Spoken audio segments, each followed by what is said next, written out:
This is a brown plastic case from the 70s. It contains something that I thought was really cool, and while I'm finishing up the final video of my speaker repair series, I just had to do a video on this. You ready? Let's open up the box. This, my friends, is a Craig 2603 cassette recorder with all of the original accessories, and it works perfectly. So today, we're going to take a look at this thing because I just think it's really fun. Let's jump in.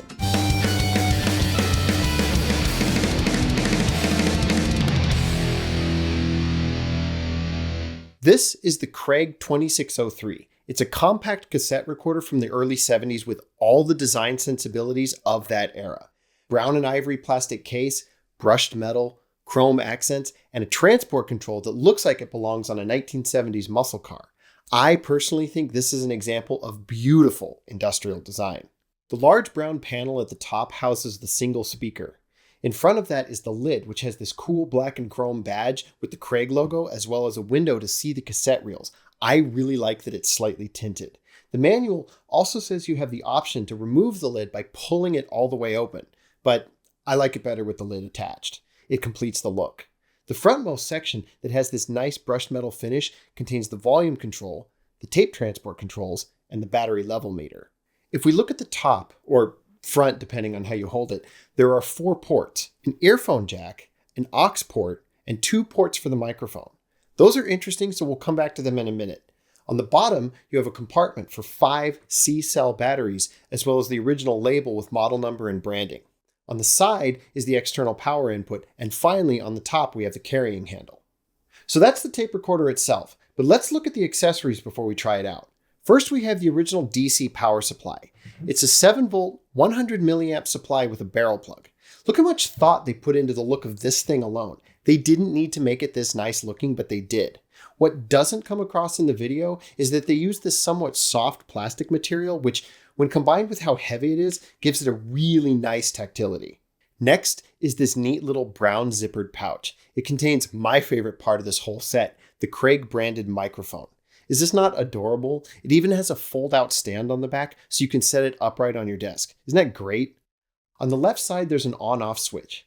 That's actually a start and stop remote for the whole machine, which I will show you in a minute. Finally, there's the earphone. This is a monaural single-ear headphone that, for a simple piece of plastic from the 70s, is surprisingly comfortable. However, compared to a modern earbud, it's extremely quiet, which, again, we'll get into a little later.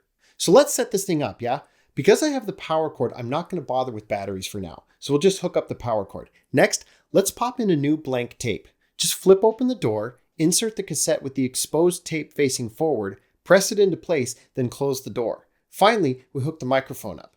That inserts with the larger plug on the right, and that's it. We're ready to try it out. To play a tape, you just pull the T control down to the play position and it will begin playing. Except it doesn't. Why is that? Well, that's because the microphone remote button is in the off position. Flip it to the on position and the tape begins playing. To stop the tape, you just flip it back to the stop position. When the microphone is plugged in, the remote switch will act as the pause and play switch. But when it's not plugged in, the T control will simply start or stop the playback. To record, first you hold down the big red record button, then switch the machine into play mode. The microphone remote will start and stop the recording until you switch it back to stop. However, rewind and fast forward are not affected by the remote. They work the same whether it's plugged in or not. It's also worth noting that unlike newer cassette recorders, there is no built-in microphone. They've done something kind of interesting with the recording level. This machine will automatically adjust the recording level to normalize the input of the microphone, or at least it tries.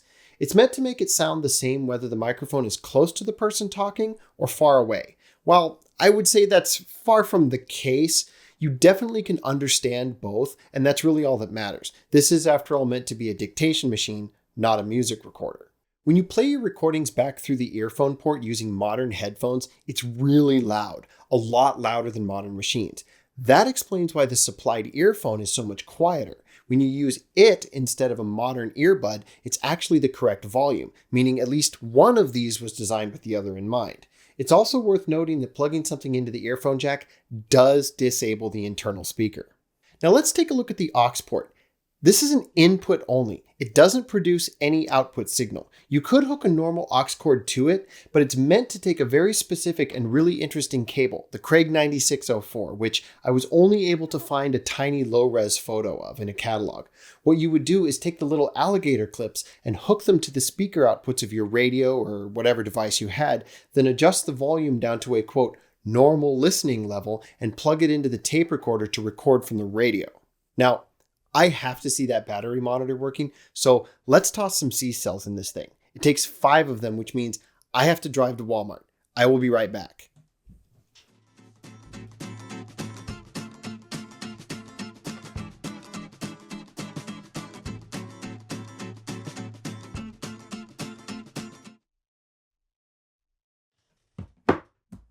All right, I got them. Let's put them in. And sure enough, the little needle indicator works. It only comes on when the machine is running. As soon as you turn it off, the needle drops back down. So now that we've seen what this thing does, what say we see how it sounds, yeah? And record. So this is the actual recording onto the tape. If I hold the mic close, it sounds like this. When I pull it away, it sounds like this. The automatic recording level circuitry is doing its best to normalize everything, but it's obviously not perfect. This is how the audio sounds played back through the speaker. It's pretty much what you would expect. However, there's one more thing I want to try. Just for fun, this is the little microphone hooked directly into my digital audio recorder because I really want to know what this sounds like on its own. But let's get back to the tape recorder before I get completely distracted. Now, like most cassette players, this does have a record protection device. I've seen a couple of tape recorders like this from as late as the mid-80s that don't have them, so it's pretty cool that they put it in this one. Also, they gave the carrying handle the ability to lock into place with these big slotted screws, as well as a nice rubberized hand grip, which amazingly hasn't rotted after 50 years. So that's the whole functionality of this machine. However, it's worth noting that I actually ended up with 2 of these. There was another one sitting nearby in the same house, so I ended up with 2 of them. And they both work perfectly. So let's say we open one of them up, yeah? To get the back off, you just flip it over and remove the battery compartment door, then remove the front and the back screws. The shell just lifts off. You can see the belt, which, again, somehow has managed to survive undamaged for 50 years. If you need to change it, you would just unscrew the 2 little screws on the side and remove this little plate. However, to get to those, you'll have to get the whole chassis out, which would require removing a few more screws. I don't want to pull it apart since I'm not actually changing the belt, but it looks like it would be pretty simple to get it out if you need to do that. So, lastly, let's talk price. This unit sold for $53.95 in the early 70s. Adjusted for inflation, that's over $350. The plastic case was sold separately for $5.95, which is around $40. For a plastic case. While that seems like a lot for a simple tape recorder, keep in mind the compact cassette had only just been released in 1963, so this was still a pretty new type of product, and that always commands a premium. By 1980, you could get a similar realistic brand one for as little as $29.95, which only comes out to a little over $100 today. Oh, and one other thing that I didn't mention before. The remote microphone is a standard used by a lot of cassette players, which is still actually in use today. It's not a unique feature of this particular cassette machine.